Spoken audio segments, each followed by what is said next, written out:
It's Friday, Friday. which means we have a new One Piece chapter, and this week it's chapter 1055. Second in a row without a break. Second in a row without a break, and we are going to get right into discussing it because there is a lot to unpack. Lots. This is absolutely insane. And we are starting out with Utah. Utah. Utah's in the promotional material from Oda. He wrote it for Red, the new movie.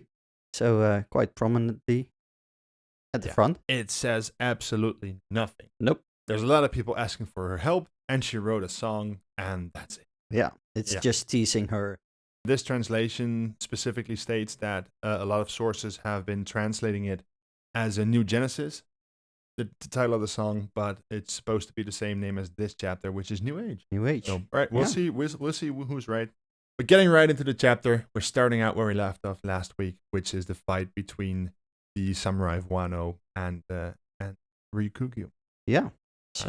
So your theory last week was pretty on the mark, honestly, with why Momonosuke wouldn't let Yamato fight. Yeah. Which is because he doesn't want to taint her send-off. Yeah. So that means that he is, in spite of what I said, is doubling down on Yamato leaving Wano, stating that they have to be able to protect Wano without Yamato. Yeah. Which was my whole point last week when I said, if Wano cannot defend themselves without Yamato, then she's not going to leave. No, true. And I think this doubled down on her leaving again. Yeah. So it was a bit of fluctuation what would happen with her, but I think it's quite obvious now. I think I agree with you. Yeah. And of course we'll see later in the chapter, they didn't defeat the Admiral themselves, but with the blast breath happening later on, what I speculated that it's a setup for later on that he can do it. Yeah. Excellent. Well, it happened faster than you thought. Yeah, faster than I thought. Right. But it's his character growth that Oda's been writing since before Wano. So it would be only natural that it happened. Yeah. And I only would have expected the fire to have an effect on the Admiral. Of course not. But he's an Admiral. Yeah, so that they made it quite obvious. It's what I said last week. If there was such an obvious thing as an elemental weakness for characters of this tier in One Piece, then it would have made a difference with the Sakazuki versus Aokiji fight. Yeah. Like the magma would have wiped away the ice. But to be fair, this takes the fight from Sabo against him to a whole new level, because he was able to hold him off with Fujitora and still win and get away with Kuma. So that's quite a feat. You mean the fact that He's fire. Sabo fought Ryukugyu and Fujitora and still managed to get away with it. He has a devil fruit power with fire. We know Sabo's really powerful. Also haki wise, but he's the Revolutionary Army's number 2. Yeah. And if you look at his whole backstory, how he grew up with Luffy and Ace, I think it's quite easy to speculate, of course, that he should be around that same level of power. He should be, and I think they will be on the same level as Luffy. That's the whole point of Sabo, I think. But it's just him being resistant to fire, and then still Sabo with all his power. It just cements his power that much more. Of course, Sabo wasn't alone. He had other high-ranking members of the Revolutionary Army with him, and we don't know how strong they are. We can only speculate. Yeah. So this was another off-screen fight that we'll never know much more about than we do. But that's the charm of One Piece. Yeah. So naturally, if we go further down the chapter, it's just the remaining fight between the samurai and Ryukugyu. Which is in itself not a very important thing or a very big thing. However, the Raizo moment, I'm thinking about, is he alive? Is he dead? If he's not dead, that would mean King and Queen are still alive, probably. So we should wait for the next chapter, what that brings. It also has something to do with, does Raizo get immediate medical attention after this? Yes or no? And did King and Queen receive the same kind of medical attention? But knowing Oda, probably King and Queen are going to make a comeback somehow down the line. I mean, that's the thing. Oh, and naturally, then we've got the big secret of Wano, the big history lesson with the Lode Poneglyph being hidden all the way down the mountain next to Old Wano. 800 years down. 800 years down. So You speculated earlier, and I wanted to mention this, that you said that the red line was erected after the Void Century. Yep. And since these walls around Wano were erected similarly long ago, 800 years ago, you theorized that it could very well be the same person who erected both the red line and these walls. Someone with a fruit of being capable of erecting large walls, like the red line and the barriers, the borders around Wano. I think it could be the same person, or people with same kind of devil fruits. So yeah, it's quite interesting that it all happened around that point and of time. I also saw another theory, because if you scroll further down in the chapter, you can see that the chapter mentions that the rain could not go anywhere and eventually flooded Old Wano. Yeah. Well, that's not very logical. There has to be a lot of rain falling continuously for that to happen. How about if it wasn't rain, but it was Zunesha who caused that part of Old Wano with all the water from the trunk? Exactly. And that is the reason that he got punished to roam around the ocean eternally. That was the crime that he committed. Because we know Zunesha's backstory is that 800 years ago he committed a crime, and his punishment is to roam the ocean for all eternity. What if his crime was flooding Old Wano? That's an interesting theory. I really like that theory. It's not mine. It belonged to someone on Reddit. I quite liked it. So I wanted to share it with you. Yeah, and also we have some rain capabilities with the sand of Alabasta. That's the dance powder. Dance powder, but it could maybe. I think that's a story exclusive to Alabasta. I think so too, but it could tie in. You'd never know with Oda. It's a lot of rain, and if something like that happens, you also need replenishment of fresh water, because if that doesn't happen, then the sun will just cause the water to evaporate. If not if an equal amount of water does not fall down, then eventually all the water will evaporate, and then it's not flooded anymore. So it's One Piece logic. Let's just keep it at that. Yeah, it's One Piece logic. It's One Piece logic. But the other shocker for me was Wano underneath the lake. That's just Old Wano. It's Old Wano, and it really reminded me of Water 7. Like the old town beneath the town. Because of the Aqua Laguna. Yeah. So there's parallels there, and we talked about it earlier. There's also the parallel you mentioned about the Pluton, the ancient weapon, of course. Exactly. So we know it was built by Water 7. They had the plans. They had the blueprints. Frankie, of course, he memorized and then burned them. So we know there's already an obvious link between Wano and Water 7.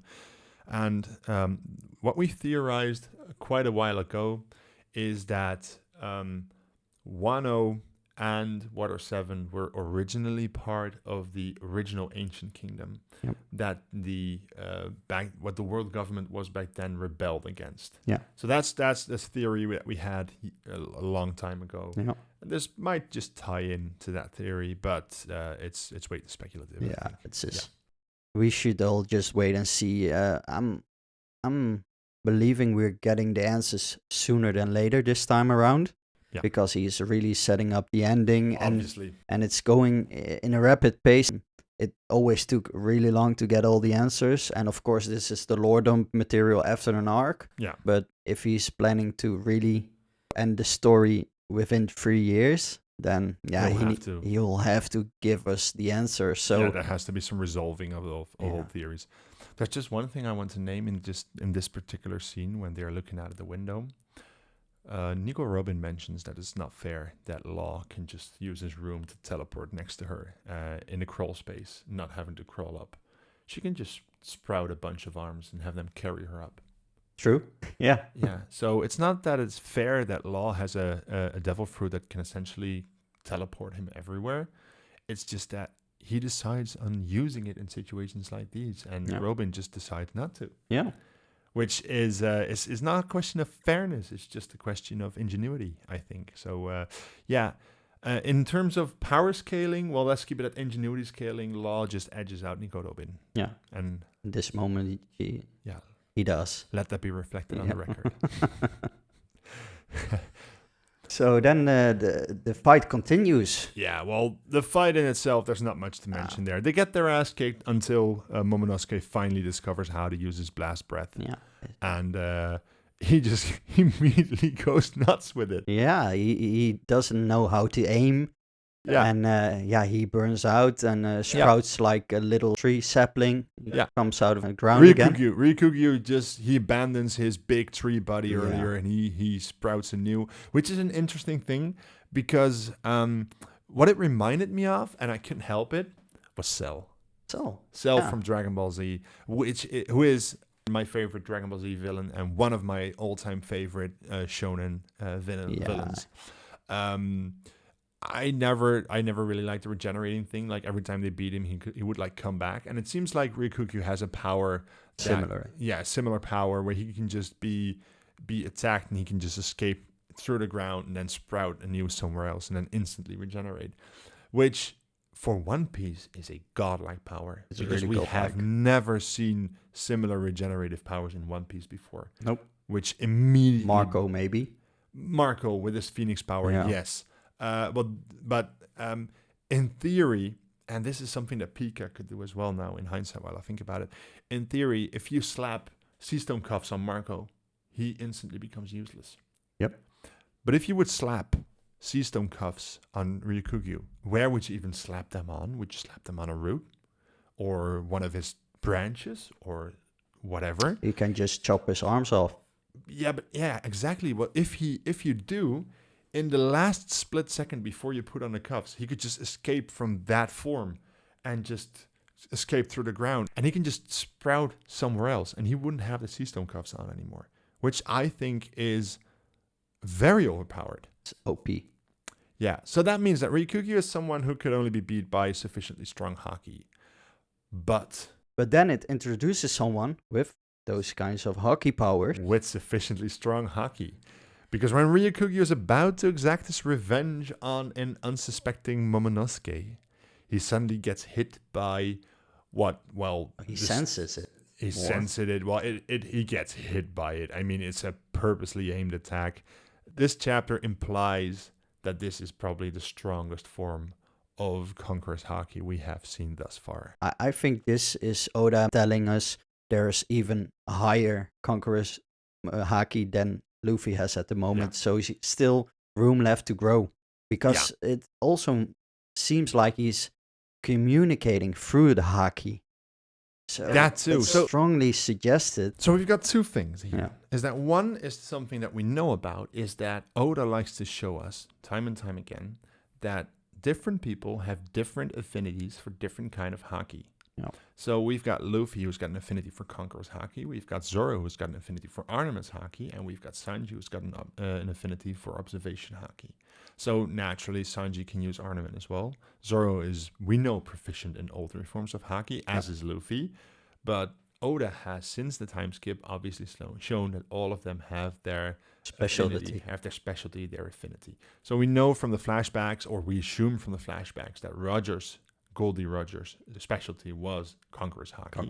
From definitely. The ease in which he used it against Odin and Whitebeard. Yeah. Shanks, it appears, has the same kind of affinity. So we can by now reasonably surmise that Shanks does not have a devil fruit. I think that's fair to assume. Although it could still be a surprise in the future, I think it's fair to assume he doesn't. I think the whole Kaido speech just cements that even more. You're right. Yes, so, that's Roger and Shanks are pirates who are strong without a devil fruit. Yeah. So yes, but he obviously has wickedly powerful Conqueror's haki. Yeah, it's awesome. It was quite a shock to see him there in a silhouette form, holding his sword and all the lightning coming from his ship, and seeing the fear in the Admiral's eyes, and his whole posture just changed immediately. Yeah. It's just awesome. Which leads us to the final part of the chapter, which is arguably the most interesting. Because first we've got the new age that Shanks talks about, and we see Luffy when he cut his face with a knife. We see Odin and Momonosuke. We see Toki and Hiyori. But we also see, in a silhouette, I think it's Uta. Uta. Very good. Yeah, I think so too. Yeah. So I think it's Uta, and it's parallel to the first page. It's a tie-in to the movie. And obviously, if it is Uta, then that means that Oda wants to make her a canon character. Yeah. Canon. they don't know it in Japan canon like we do in the West. It means something different. We don't know. It's different there, but yeah. And after that, of course, Rikugi flees, obviously, because he is not intending to pick a fight with two Yonko crews, which feels really good to say. Two Yonko crews. We've got the Red Hair Pirates and the Straw Hat Pirates. They're both Yonko crews. And no admiral is going to be that stupid. Nope. But the most important thing of all is that we see Luffy, Sanji, Zoro, and Jinbei sitting there on a ledge on the edge of the capital, the Flower Capital. And they are just calmly observing the fight. They are impressed with Momonosuke, but most of all, they see no reason to intervene. Nope, they just waited, and they were just really intuitive about it. Just giving Momo his time to shine and making his own decisions, so they really trust him in everything he does, and they are ready to intervene if necessary. But yeah, it's just the emotional maturity that Luffy has to see what's needed at that moment. He often intuitively knows the best thing to do. And it leads to another significant thing as well, namely that they could have intervened at a moment's time, which means that they just simply no longer see an admiral as a significant threat. No. Which also shows how much they've grown. Yeah, really much. Since the beginning of the series. And then, of course, there's the last chapter. And there's no break next week, which is something that we really, really enjoy. Yeah. We don't know what's going to happen next week, but we do know that one thing is probably not going to happen, and that Luffy is not going to meet Shanks, because looking at that last panel, that ship has sailed. And so has this video with that awful, god-awful remark. See you next week. See you next week with a new chapter. You have made it to the end of yet another AMF production. We hope you enjoyed the video. Please like and subscribe if you did, and be sure to check out any of our other videos.